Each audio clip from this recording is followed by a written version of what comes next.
pressuring me with marriage. Did I tell you I'm ready? Every time that marriage, no, they will. Wait now, please. If you've ever felt late in life, this story is for you.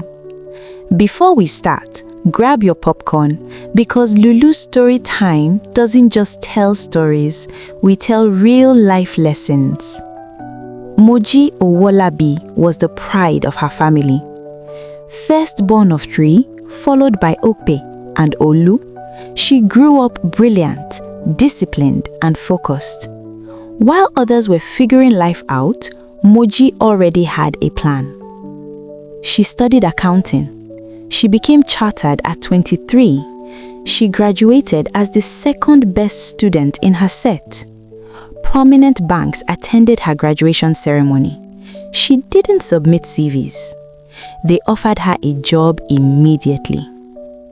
Mr. and Mrs. Owolabi couldn't stop talking about her, to church members, to neighbors, to extended family, even to Okbe and Olu. Look at your sister, be like her.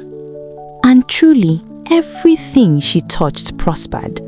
Certifications, promotions, recognition.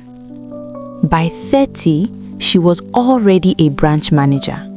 Young, beautiful, successful, but unmarried. At first, nobody said much. Then Okbe completed her National Youth Service and brought her fiancé home. That was when the comparison started. You're next. We are waiting for your turn. You're not getting younger. The pressure that never existed before suddenly became loud. Moji started dating intentionally. Different men, different hopes, different disappointments. One was a drunkard. One was a womanizer. Some felt she was too ambitious. Some said she was too rich. Some asked for loans barely 2 weeks into the relationship. Some were simply time wasters. Each time she thought this could be it, it ended. Before she realized it, she was 35. Then she met Kola. Kola ticked every box. Educated, calm, presentable, responsible. For a year and a half, she allowed herself to dream again. But whenever she brought up marriage, he would say, "You're rushing things." After a year and 6 months, still, she stayed hopeful. Then she invited him to her parents' house. And as only Nigerian mothers can do, Mrs. Owolabi smiled sweetly and asked, "So, Kola, when are you popping the question?" He laughed lightly. "Very soon, ma." Everyone laughed. Hope filled the room. But after they left her parents' house that evening, something in Kola changed. He became distant, cold, unreachable. 3 days later, he ended it. "You're pressuring me with marriage." Just like that. A year and a half gone. Moji didn't scream. She didn't fight. She just sat there, phone in hand, staring at the blank screen long after the call ended. For the first time in her life, she felt unwanted. Not because she lacked beauty, not because she lacked success, but because love kept slipping through her fingers. She was 35, single, and exhausted.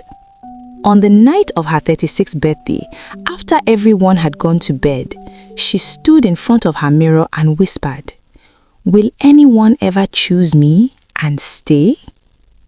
Her phone buzzed suddenly. Unknown number. She hesitated. It rang again and again. She finally picked up. "Hello?" There was silence on the other end. Then a calm male voice said, "I think you deserve better." The call disconnected. Moji stood frozen. Who was that? How did he know? And why did her heart suddenly feel like something was about to change? Months passed after that strange call. Life went on. On her 37th birthday, Her parents, siblings, and colleagues surprised her with a celebration. There was laughter, cake, and heartfelt prayers. Instead of sadness, she felt peace. She stopped chasing timelines. She focused on growth. Promotion came again and again. Moji Owolabi became the regional manager of the southwest region of her bank. Then, the bank organized a marketing outreach program, a kids-friendly account initiative for secondary school students. As regional manager, she delivered a powerful speech. Confident, graceful, inspiring. In the audience was a secondary school teacher named Femi. Quiet, observant, intentional. He was in charge of coordinating the students' accounts, so he had her contact through official communication. He reached out, respectfully. They began talking.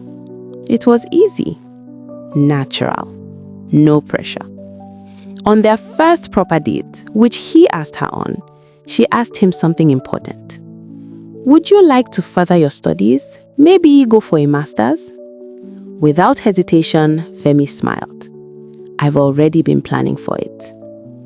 He didn't have much materially. He came from a poor background, but he had vision. He had discipline. He had character. They built slowly. After 1 year, they got married. While doing his master's, Femi secured a part-time lecturing job at a university. He worked tirelessly. Today, Moji is 42. She remains the regional manager of the southwest region of her bank. Femi is now a full lecturer in one of the best universities in the western part of the country. But more than his title, Femi became the best husband to her. He cares for her deeply. He carries her like an egg, gently, intentionally, protectively. He celebrates her success. He protects her peace. He chooses her every single day.